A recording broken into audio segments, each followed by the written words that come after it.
The screaming started at 3:17 a.m., cutting through the October night like broken glass through flesh.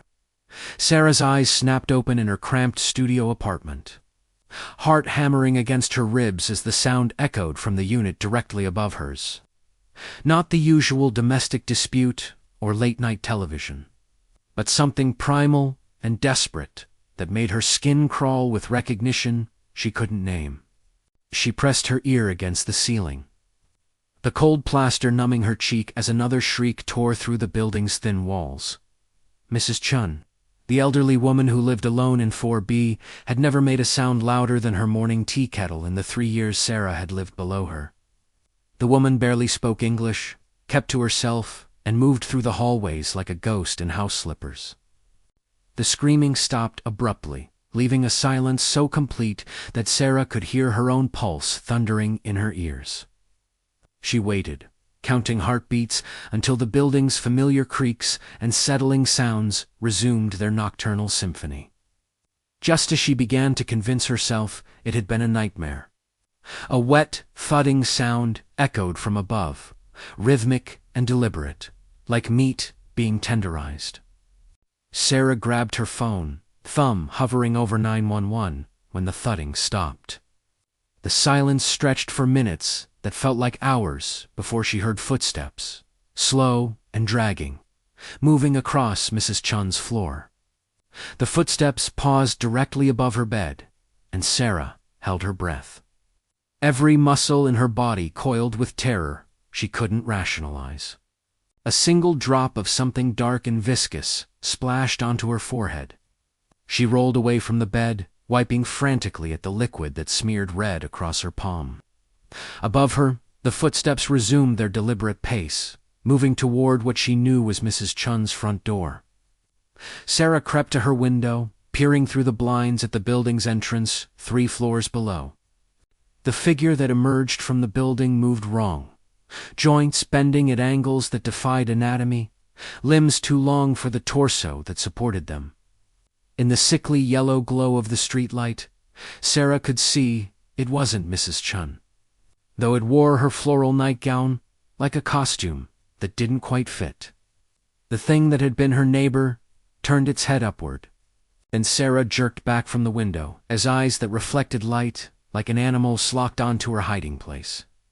It smiled with too many teeth. Sarah's phone buzzed with a text message from an unknown number. She tasted like loneliness and green tea. "You smell like fear and vanilla shampoo. Much more appetizing." The building's front door slammed shut with enough force to rattle every window. Sarah heard the elevator grinding to life, its ancient machinery groaning as it climbed toward her floor. She ran. Footsteps echoed in the hallway, but they weren't the dragging shuffle Sarah had heard above. These moved with predatory grace, deliberate and patient, like a hunter who knew its prey had nowhere to run. Sarah pressed herself against the door, eye to the peephole, watching the distorted view of the hallway through the fisheye lens.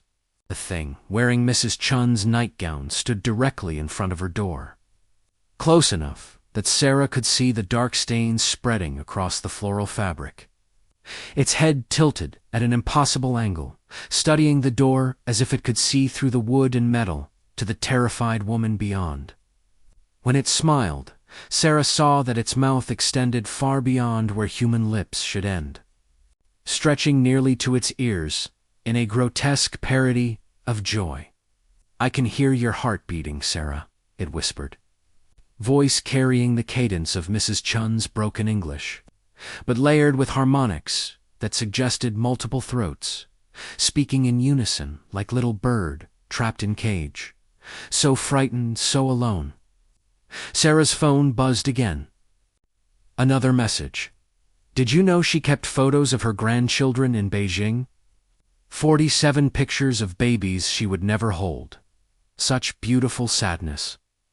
I consumed every memory, every regret, every moment of joy she hoarded in that empty apartment.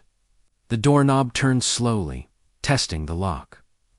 Sarah bit her lip to stifle a whimper as the metal clicked against the deadbolt. The thing in the hallway chuckled, a sound like wet leaves rustling in a graveyard wind. "Locks are for keeping honest people honest," it said. And Sarah heard something that might have been claws scraping against the door's surface. "But I am neither honest nor people." The scratching intensified, long gouges appearing in the wood, as if the door were made of soft cheese rather than solid oak. Sarah backed away, grabbing a kitchen knife from the counter, the blade trembling in her grip as she realized how utterly inadequate it would be against whatever was carving through her door like paper. The scratching stopped. The hallway fell silent, except for the building's ambient sounds. The hum of fluorescent lights and the distant rumble of the heating system. Sarah waited, knife raised, muscles screaming from tension as minutes crawled by without movement or sound. Her phone buzzed one final time. "The window, Sarah. I'm already inside." She spun toward her living room window, the one she'd peered through minutes earlier, and saw the thing that had been Mrs. Chen pressed against the glass from the outside, 3 stories above the street with no fire escape or ledge to support it. Its elongated fingers spread across the window like pale spiders, and when it tapped against the glass, the sound echoed through the apartment like gunshots. The window began to crack, hairline fractures spreading outward from where those impossible fingers pressed against the glass. Sarah ran for the bathroom, the only room in the apartment without windows, slamming the door behind her and turning the flimsy lock with shaking hands. Behind her, glass shattered like crystalline screams.